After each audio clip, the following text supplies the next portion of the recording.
Hey generators, manifesting generators, are you tired of waiting to respond? Well, guess what? There's something you can do instead. In this video, I'm going to teach you how you can engage with the flow of life so that you can influence the things that come to you that you then get to respond to.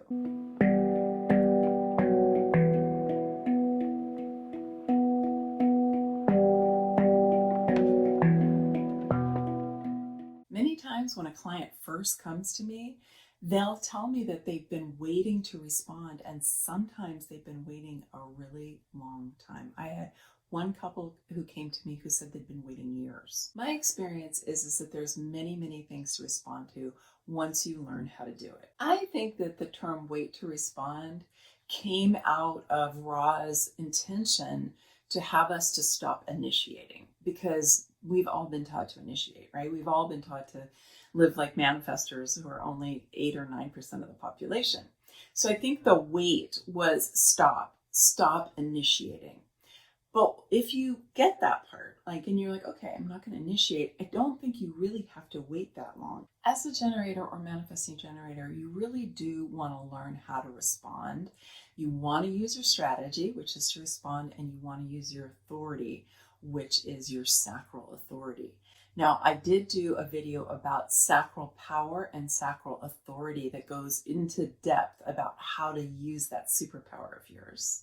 And I also did a video about the challenges that we face when we're trying to ask ourselves our own questions, because sometimes our minds get in the way and sometimes we're just not clear enough to be able to do it. But you can watch that video here if you want to find out more about that. Today's video is a bit different from those.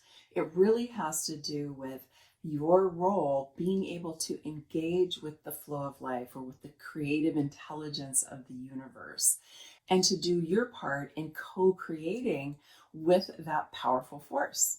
You do not need to sit around passively waiting. This is so against what generators and manifesting generators are all about. We are the builders, we're the creators. That sacral gives us the power to be creating in life constantly, pretty much, providing that we're taking care of ourselves. So just know it's really not about passively waiting at all. Then the question arises, so I need to respond, and respond to what?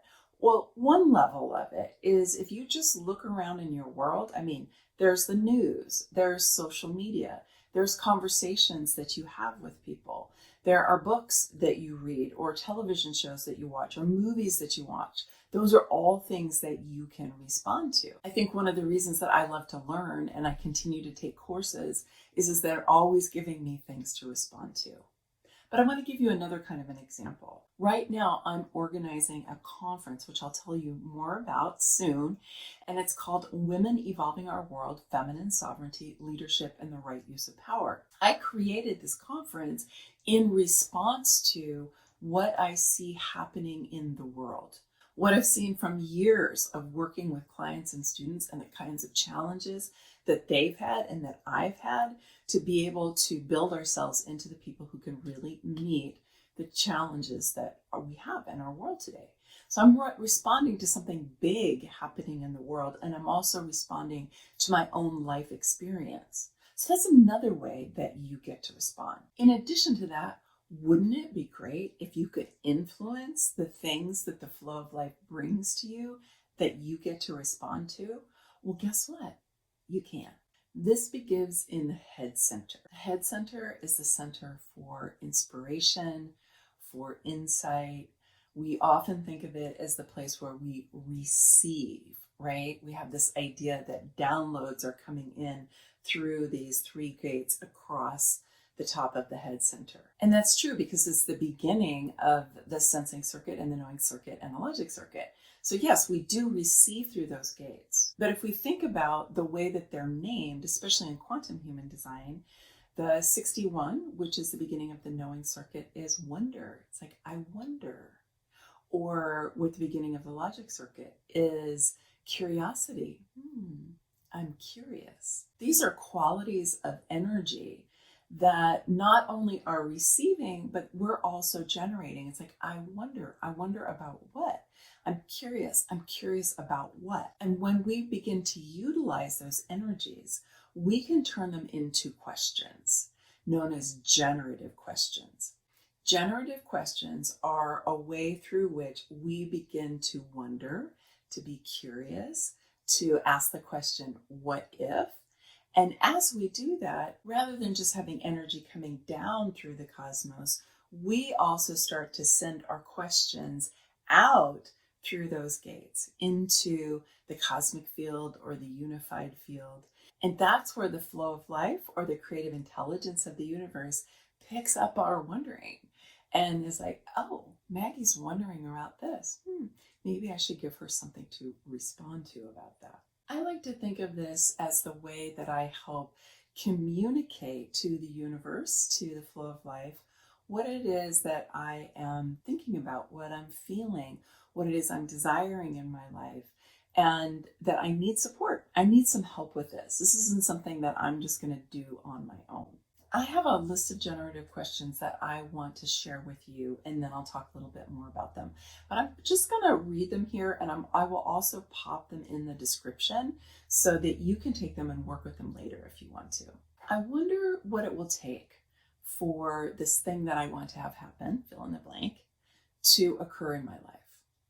I wonder what's going to have to happen. I wonder what my role is in participating in this thing that I want to have happen. What resources or opportunities am I going to need in order for this to occur?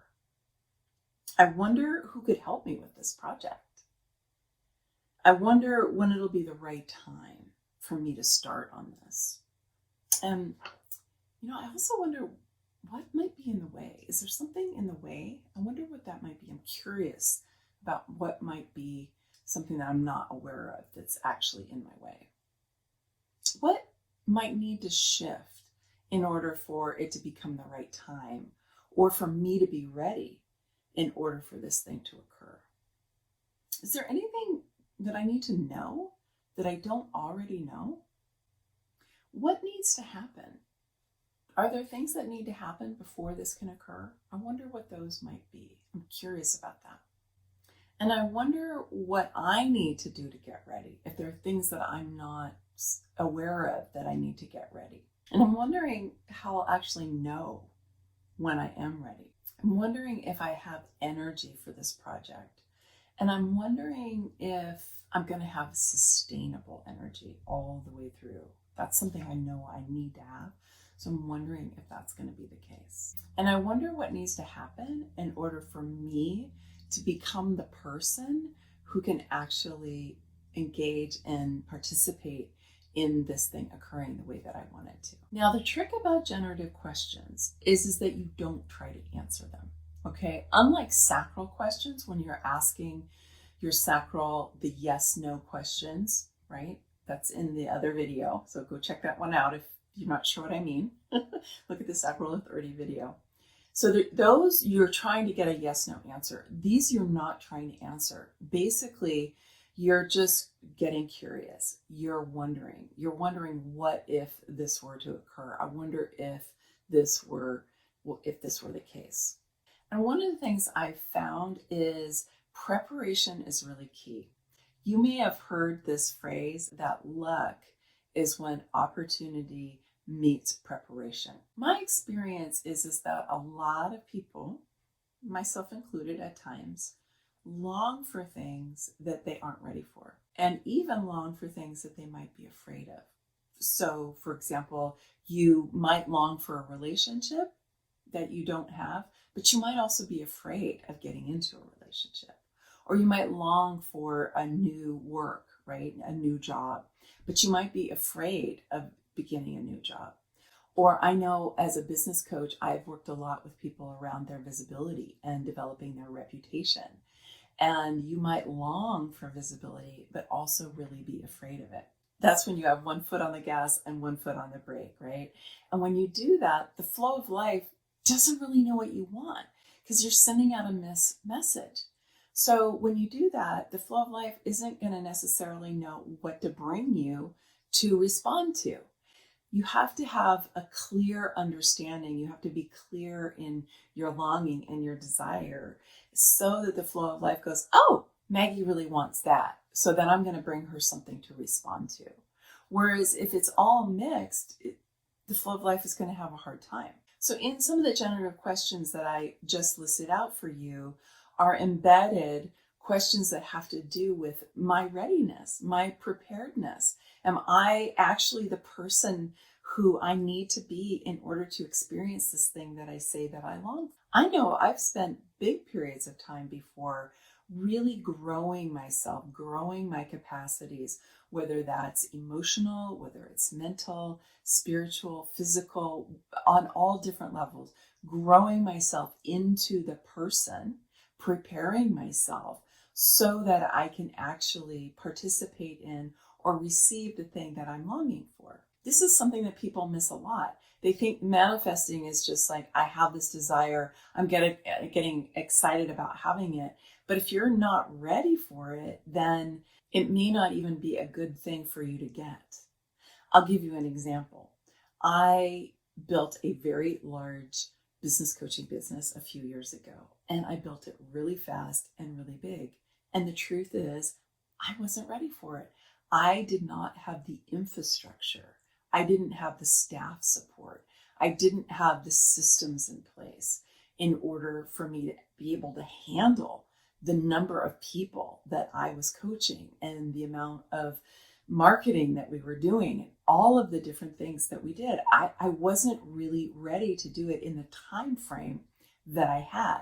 You know, this idea sometimes of like, oh, I want to blow up my business and have it go really fast. It's like, it's not always a good idea. It's often not a good idea because you really want to have a lot of things in place so that you can handle that level of activity. If you think about this in relation to a romantic relationship, for example, let's say you really want a romantic relationship, but you're still carrying around some undigested, unhealed, hurt places inside of you from a last relationship that you had, or even from when you were a young person. And so you're not really ready to have that awesome, incredible relationship that you want because you still have some work to do. Think about those people who win the lottery, right? And then all their money's gone in a year.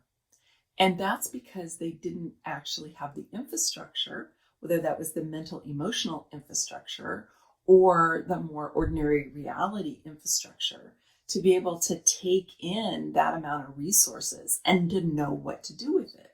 This is not an uncommon thing that happens. So for you, as you're wanting to influence the flow of life, it's helpful if you recognize that you may need to prepare in order to be ready. And then the question would be, what do I need to do to prepare? How am I going to know when I'm prepared? Do I need some support to be able to prepare? I've asked questions like this before, and literally within an hour or two, had somebody show up in my life and recommend a resource. Have an email come into my inbox where I was like, that's exactly what I was thinking I needed. But part of the process was me being able to kind of dive in to what it is that I'm wanting and to be able to differentiate and discern on a deeper level what my role is and what my part is. So it's not simply this kind of wishful thinking where we believe that the creative intelligence is just going to bring out that magic wand and say, now thou shalt have this. Because if you're not ready for it, then you don't want it yet. What you want is the support that you need and the understanding of what you need to do to prepare. Sometimes the flow of life will be really clear and will let you know, because you'll have things come into your life that you realize as soon as it happens, oh, I really needed that before I went there, right? But when you're really in right alignment and when you're really ready and you've done everything that you need to on the inner landscape, then things can manifest very, very quickly. You can have things come into your life very, very quickly. I was just talking with actually one of the presenters who's going to be in the conference I mentioned to you a minute ago. I was just speaking to her yesterday, and she was sharing with me her story about moving to another state. And it was great to hear her story because she said she had been thinking about this for 5 years. And she had been preparing herself internally for moving out of California, where she'd spent her whole life pretty much, and what that would be like, what it would entail, what she would get out of it, who she needed to talk to about it, what was going to need to happen with her husband, with her children, and so on. Like, there were all these different factors that she had been mulling over and working on inside for a long time. Then they came up with an idea of a place. They started looking, they were wondering about that. So that was another preparation. Then they came up with a place, and she said, well, I'll just start to take a look around and see, because we've got this idea for this place. It kind of feels right. And so she went on to the MLS, which is how you find out about real estate. And she found something, and she thought, well, we'll just check it out, right? And so she made an offer on a house, and it was accepted immediately. And she ended up flying out there to make sure that they wanted the house, and they moved in 6 weeks. It just all happened like that because she had been spending this time preparing herself to be ready for this move. So I see that as her really having an internal dialogue that were generative questions like, what do I need? How is this going to unfold? What's the best way for it to happen? What's the right timing? Who needs to be involved in these decisions? And so on. And then she got the inner drive that it was the right time. And she kept checking in and seeing and not being attached to it. But she kept getting things to respond to one after the other. And when the time was right, it was all easy to do. So I just want to summarize for you. Sometimes there are a lot of things that need to happen on the inside so that what we want can manifest on the outside, right? That the outer reflects the inner.